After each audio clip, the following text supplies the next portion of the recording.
Good morning and welcome to the Core Connection. I'm Mira Rubin here with you on Enlightened World Network, and today's topic is resilience.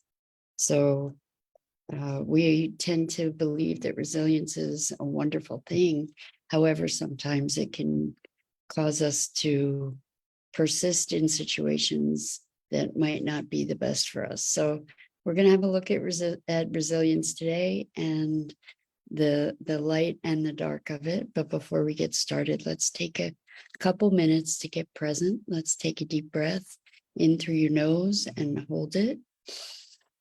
And imagine clean, crisp oxygen flooding your lungs, flowing into your bloodstream, nourishing all your cells, all your organs, bringing vital life energy to your body and being. And as you exhale any tension, stress, negativity, fatigue. And now let's take another deep breath in through your nose and hold it. This time, imagine brilliant, bright light lighting you up from the inside out, illuminating, electrifying, and energizing all your cells, your molecules, your electrons, creating a brilliant beam of light and energy from your heart out into the world. And as you exhale any remaining tension, stress, negativity, fatigue. And now let's press our palms together. Vigorously rub your hands together to feel the friction, the pressure, the temperature, the motion, the tickling and tingling when you stop, and allow all those sensations to bring you present right here, right now, into this remarkable physical form that enables you to experience life. Welcome, welcome, welcome. Good morning. Good morning, Rosalind. And good morning, everyone else who's joining us. Wonderful to be here with you. And today we're talking about resilience.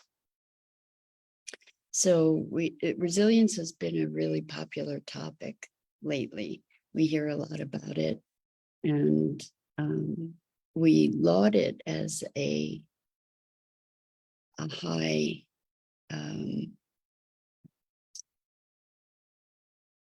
something to aspire to, shall we say. So I think that's true. I think it's valid in many, many, many cases that resilience is a positive attribute and something to strive for in many circumstances. And the thing is that there's a dark side also to resilience. And that is that if we're really resilient, we are able to tolerate circumstances that really should be intolerable. We can modify ourselves, twist ourselves, mold ourselves to accommodate things that we shouldn't necessarily be willing to accommodate. And it's a fine line. We get to look at when is resilience serving us and when is it serving to keep us in situations that we really should be modifying or perhaps even exiting. So resilience in its darker aspect is something that allows toxic systems to persist. And we can see that in the world in many, many ways because so many of our systems have been resilient. We've been able to, like, for instance, if we just look at the banking crisis, our systems have been able to support a recovery that allows systems that are somewhat broken to persist. And we can see this in our personal lives, in our governments, in our maybe in familial situations where we adapt. You're probably familiar with the term adapt or die, right? And when we don't adapt, certain things do die off. I mean, it's rare that we're in a life-threatening situation, fortunately. But there may be parts of ourselves that are adaptive in a way that is actually diminishing our capacity, diminishing our capability of expression, of growth, of development, because we're able to adapt to the demands of a circumstance that are maybe even ever increasing demands. For instance, in a job, you may be in a job where more and more and more is being asked of you, and it can stretch you in good ways potentially, and there are also ways where it might stretch you beyond your limits. And at those times, the resilience, the ability to adapt can become toxic for yourself, and also perpetuating a system that isn't really functional. So I invite you to look at how does resilience show up in your life? And I think that this brings us into a conversation also around allowing, because we talk a lot about allowing and allowing life to be as it is. That doesn't necessarily mean accepting the perpetuation of negative circumstance. It doesn't mean not taking action. It doesn't mean being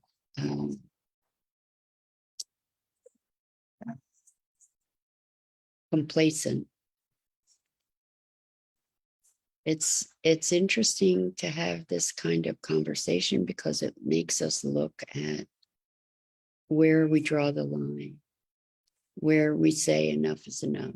And one of the things that I've noticed in the change work that I do with clients is that it often takes an extreme situation to precipitate change, to motivate someone to actually change. Because in our resilience, we can become complacent. We can become attached, comfortable in situations that are actually pretty uncomfortable. So in order to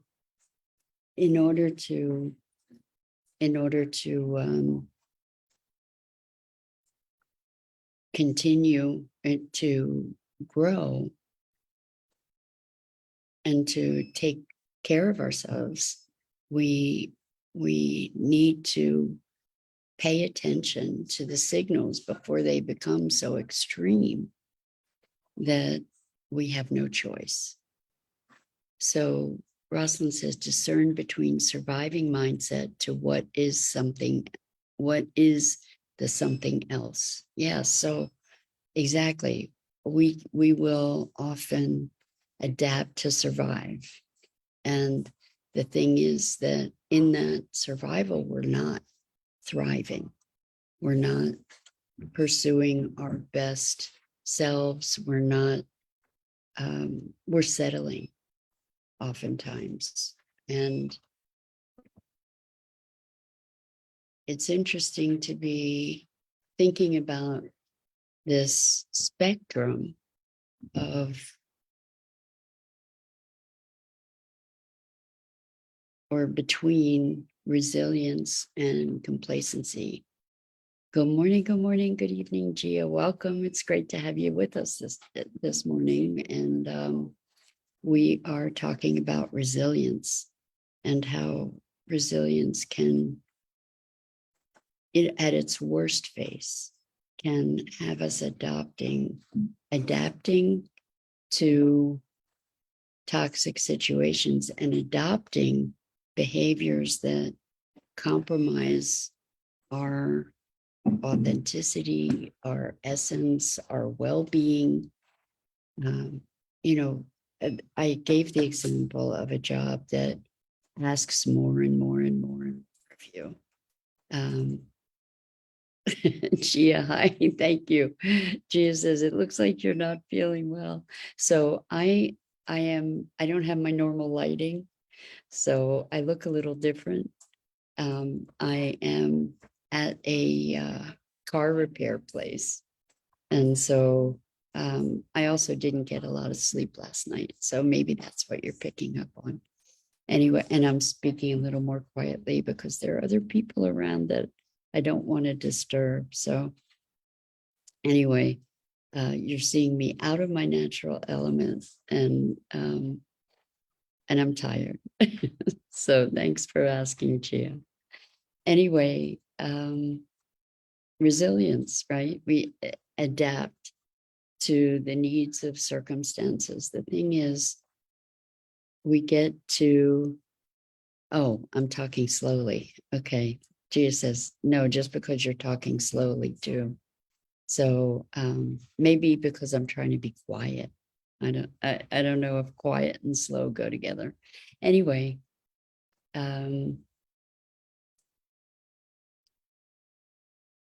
when is enough enough? We've had this conversation before too.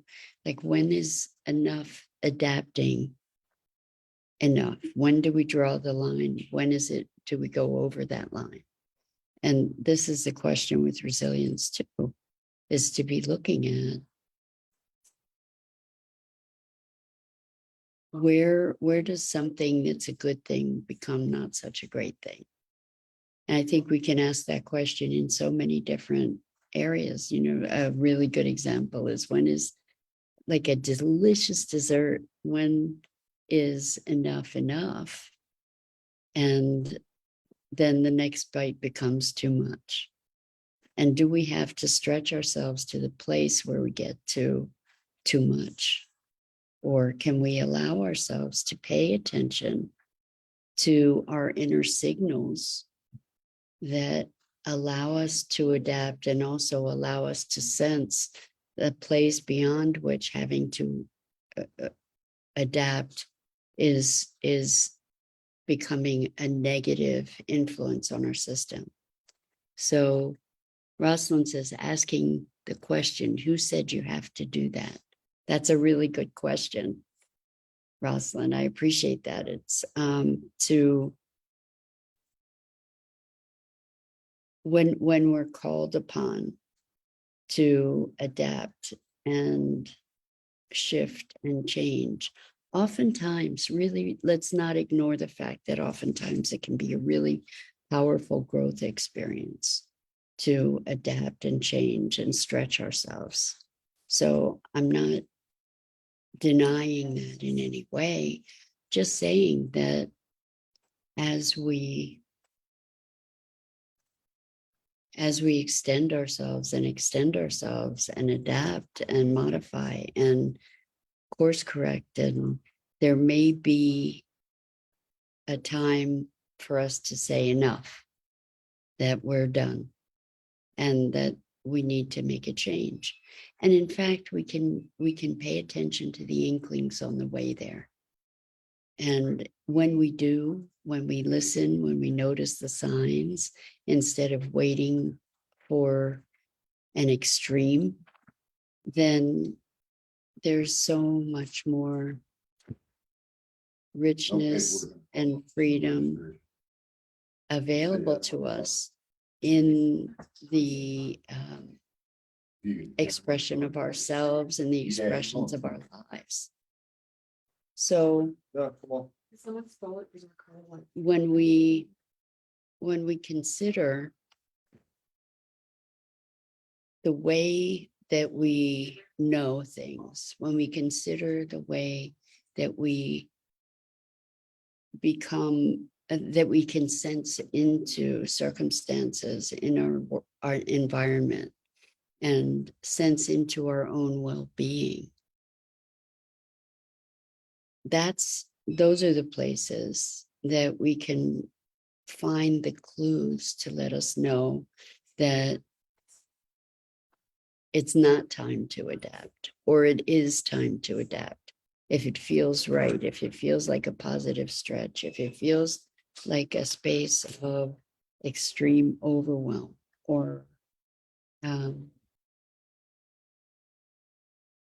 if we have a clutching in our belly on a regular basis, for instance, we those are clues to be looking more closely at what is happening in our circumstances and what we are allowing ourselves to comply with, how we are choosing to adapt, and if that adaptation is actually serving us. So we get to ask the question, we get to be awake and alert and present to our experience, to the clues that we're getting. And with that said, hey, Sue, welcome. It's so good to have you here with us this morning. Sue Seekoff, who's with us now, is one of the masterminds behind making sure that Enlightened World Network happens on a daily basis. So we can all express deep gratitude to her and Dido, who are the primary team supporting Ruth Anderson, who is our genius, who makes this whole network, this whole collection, this whole communication of so many light workers possible. So deep gratitude. Anyway, we're talking about resilience, and Rosalind says, I love the EWN family. So do I. So do I. And I'm so grateful for the opportunity to be part of it. Anyway, paying attention, that's what it all comes down to all the time anyway, is paying attention, listening to our own guidance, our own feedback from our bodies, from our physical bodies, from our emotional bodies, from our intuition, to be paying attention so that we don't get into circumstances where we have gone over the edge, because we get clues way beforehand. And Gia says, thank you, dear EWN family. Yay. We appreciate you so much. Yeah, so paying attention, one of the things that we often don't pay attention to is our energy levels, our exhaustion. You know, we might be really tired and we don't give ourselves the opportunity to rest. And that's a particularly relevant topic for me this morning, having not slept well last night. So, you know, finding an opportunity, finding time to rest, and also being able to be resilient. So when I think really what we're having a conversation about is, what is it that we're perpetuating or allowing to continue in our resiliency? That's an important thing to look at. And Sue says, thanks to all of you for being here on EWN. We appreciate your presence. So we have a mutual appreciation of society going here, and it's well deserved. Anyway, so there's power in being able to adapt, and there's also the dark potential that we allow ourselves to adapt to a point where we don't even recognize who we are. And so it's important to recognize our boundaries, to recognize the signals that we're losing ourselves or that we're out of alignment. I think that's really what we're looking at here, is like when when is this resilience out of alignment with our values? When are we adapting to a place where we're compromising the things that mean most to us? And when that occurs, it often occurs. You've probably heard an analogy of the frog in boiling water. You just put the frog in the water and you turn up the heat little by little by little, and eventually the frog boils and never even knew what was happening because it was so subtle.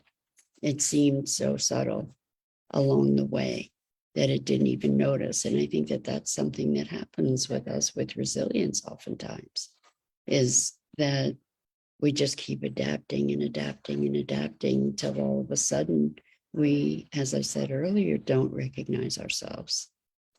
And the systems that we live in and that we structure for ourselves and that are structured for us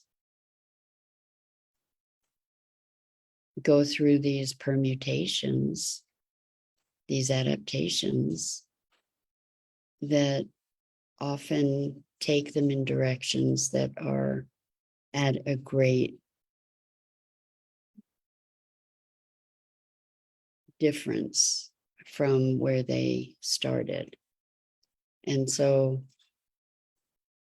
what does it look like to honor ourselves? Because I don't know that how many of us actually have a practice of checking in, to be looking at our lives and saying, hey, is this in alignment with what I care about? Is this in alignment with my values? Is this serving me? So maybe that's a practice that we could start to develop, where we check in and say, what's going on in my life? Am I happy with my life? Am I happy with the direction that it's taking? And what shifts or changes can I make to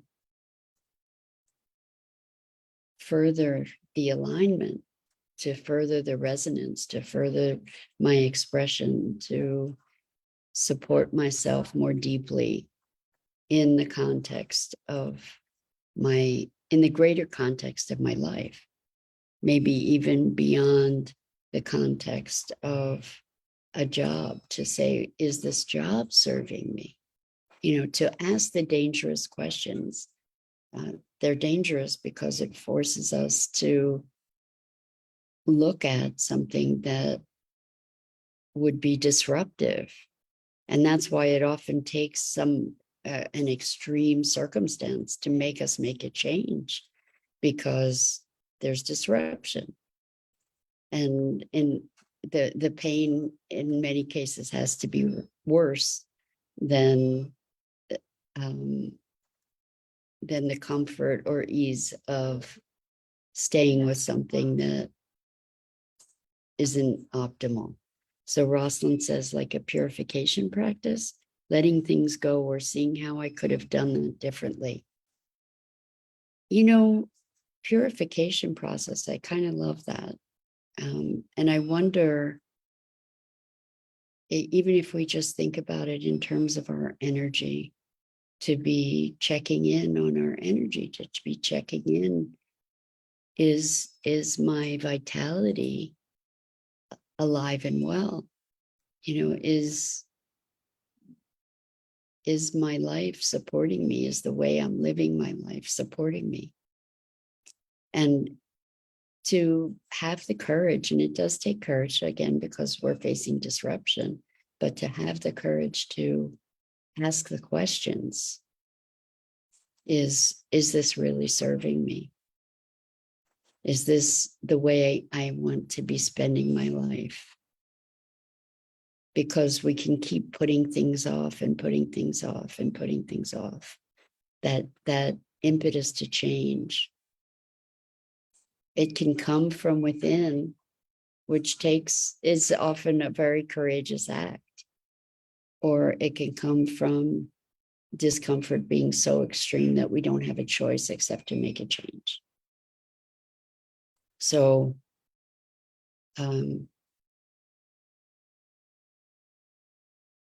resilience is a wonderful thing as long as it's serving our vitality and our values and our alignment. And then when it gets to a point that we're losing that alignment and vitality, and we're in counterpoint to our values, it's past point to make a change. So resilience can be the enemy of change. And it also can be something that allows us to not only survive, but thrive in different situations as well. So the cautionary tale is to be allowing ourselves the freedom to check in periodically and say, is this how I want to be spending the preciousness of my life? And to allow that question and really look at it, even though it may challenge your foundational security, your foundational understanding of how things are in your life. So that's the invitation. That's it for today. I'm Mira Rubin. This is the Core Connection.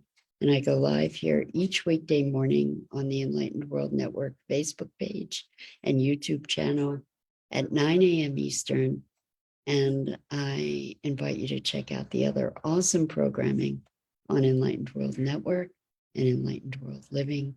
And until next time, I just want you to know how much I appreciate the opportunity to be with you and share these thoughts and insights together.